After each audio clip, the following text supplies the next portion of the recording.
19 বছরে দিল্লির গুরগাঁওয়ে পড়াশোনা করতে গিয়ে ধর্ষণের শিকার হয়। পাশাপাশি তার সাথে শারীরিক এবং মানসিক অত্যাচারও করা হয়। এই পরিপ্রেক্ষিতে সারা ভারত গণতান্ত্রিক নারী সমিতি রাজ্যের মুখ্যমন্ত্রী সহ পুলিশের মহানির্দেশকের সাথে দেখা করতে চেয়েছিলেন, কিন্তু আগে থেকে চিঠি না পাওয়া অবধি তারা দেখা করতে পারবেন না বলে জানান। তাই বাধ্য হয়ে পোস্ট অফিসের মাধ্যমে মুখ্যমন্ত্রী এবং পুলিশ মহানির্দেশকের উদ্দেশ্যে চিঠি প্রেরণ করেন।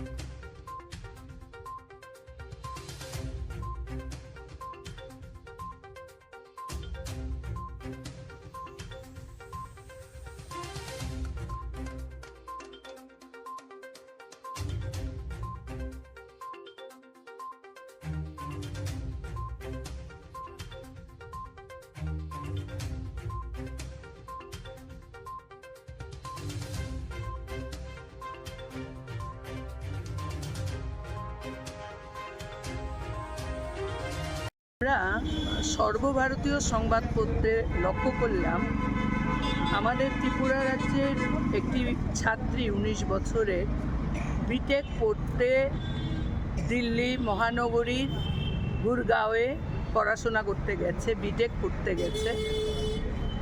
বিটেক পড়াকালীন তার সাথে একটি ছেলের বন্ধুত্ব হয়। সেই বন্ধু ছেলেটি তার উপর অকথ্য নির্যাতন চালায়।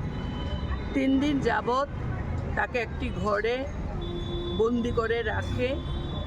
তাকে মানসিকভাবে প্রথমত তাকে টর্চার করে, তারপর তাকে দৈহিকভাবে আক্রমণ করে, তার উপর রেপ হয়, তারপর তার গোপন অঙ্গে স্যানিটাইজার জাতীয় জিনিস ঢেলে দেওয়া হয়, অ্যাসিড ঢেলে দেওয়া হয় এবং পরে তাকে বিভিন্ন জায়গায় আগুন লাগিয়ে দেওয়া হয়।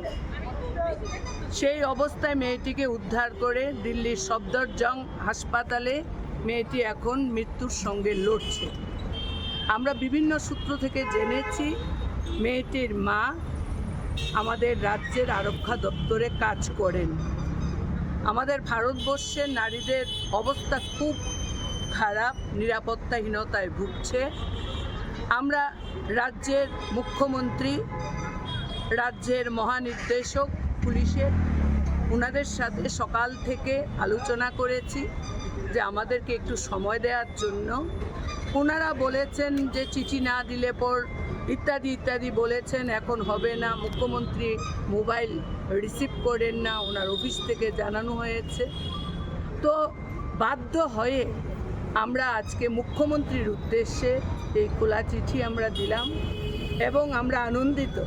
আমাদের রাজ্যের চিফ সেক্রেটারি ওনার ব্যস্ততার মধ্যেও সন্ধ্যা 7টায় আমাদেরকে সময় দিয়েছেন, আমরা সেখানে যাব। আমাদের দাবি কি? আমাদের দাবি আমাদের ভারতবর্ষের নারীদের যে সুরক্ষার প্রশ্ন, সেই সুরক্ষা সুনিশ্চিত করতে হবে, নিরাপত্তা দিতে হবে।